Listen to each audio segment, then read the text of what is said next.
Chers frères et sœurs de notre toujours aimable Jésus, le double entretien qui suit, traduit en français par mes soins, a été publié le 27 mars 2023 sur le site officiel de l'association publique de fidèles de Corato, Luisa Picaretta, petits-enfants de la divine volonté.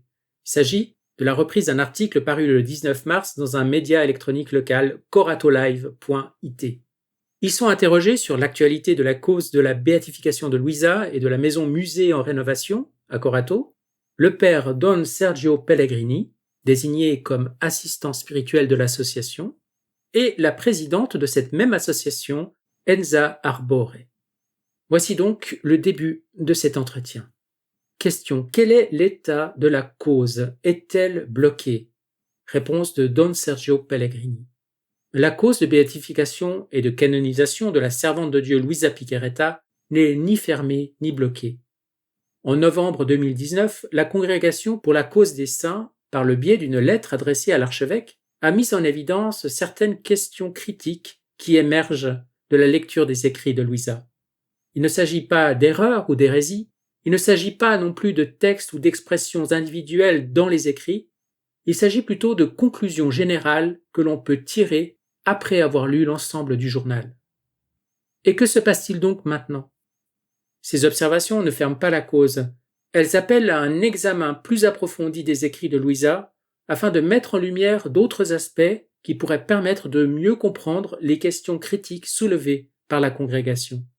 C'est pourquoi nous envisageons la possibilité de confier à un ou plusieurs experts le soin d'étudier le journal précisément sous les aspects mis en évidence par la congrégation.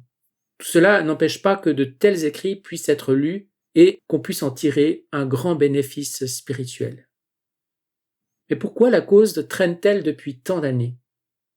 Les causes de canonisation sont des procédures très complexes, en particulier lorsqu'il existe de nombreux écrits du candidat.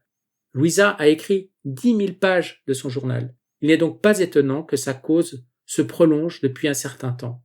Mais nous ne devons pas perdre l'espérance. Et maintenant, c'est Enza Arbore, présidente de l'association Luisa Picaretta, petits-enfants de la divine volonté, qui est interrogée. Où en sont les travaux de la maison musée? La restauration intégrée de la maison musée Luisa Picaretta progresse. Comme prévu, nous allons procéder à des travaux visant à améliorer l'exploitabilité du bâtiment, consolidation statique, réhabilitation de sous-plancher des salles du sous-sol, adaptation du système électrique et de protection contre les incendies, élimination des barrières architecturales.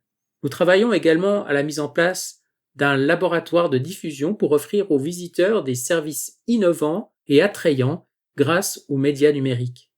En effet, un parcours narratif numérique et un laboratoire textile virtuel sont prévus pour la redécouverte du travail de la dentelle.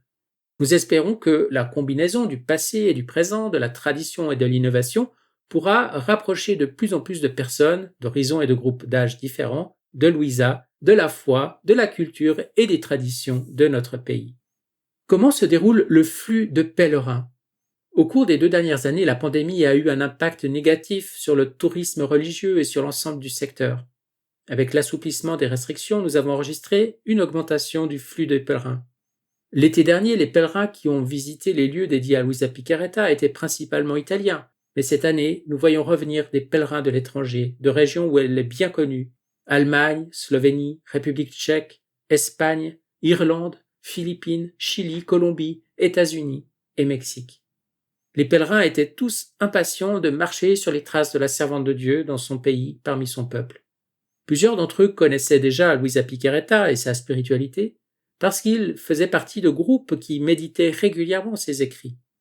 Certains ont inclus Corato parmi les étapes d'un voyage de foi à la découverte de soi. En outre, de nombreux pèlerins nous ont dit qu'ils avaient appris à connaître Luisa pendant le confinement grâce aux médias sociaux ou en participant aux initiatives, rosaires, méditations et célébrations eucharistiques que notre association a proposées sur notre chaîne YouTube en signe de proximité et d'unité pendant la période difficile du Covid. Le témoignage d'environ 150 fidèles venus à Corato fin septembre de différentes villes italiennes pour 2 jours de catéchèse sur la divine volonté tenus par le père Charbel du Liban a été significatif. Pendant l'hiver, la participation a tendance à diminuer. Pour cette année, nous avons quelques réservations, auxquelles s'ajouteront celles qui nous parviennent sporadiquement, parfois même à l'improviste. Il est certain qu'après la réouverture de la maison-musée, le nombre de pèlerins va augmenter. Que pensent les pèlerins de la cause et de ces longs délais?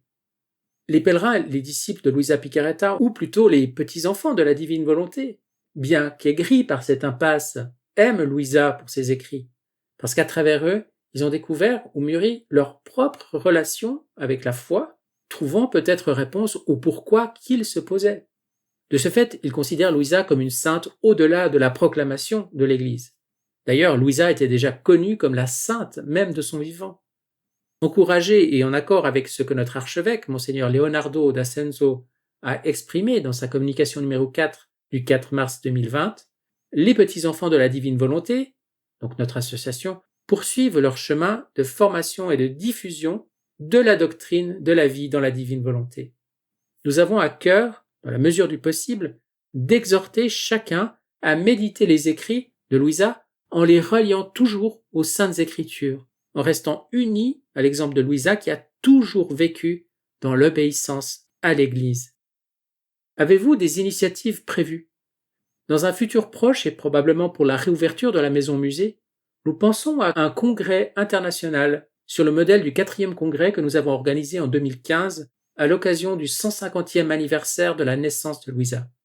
Entre-temps, les activités ordinaires de l'association se poursuivent avec les réunions bimensuelles de formation, la commémoration des dates importantes liées à la vie de Luisa, les retraites de préparation au Saint-Noël et à la Sainte Pâque, et la convention nationale qui, comme chaque année, se tiendra à la fin du mois de juin dans une région du centre de l'Italie à l'issue du parcours de formation.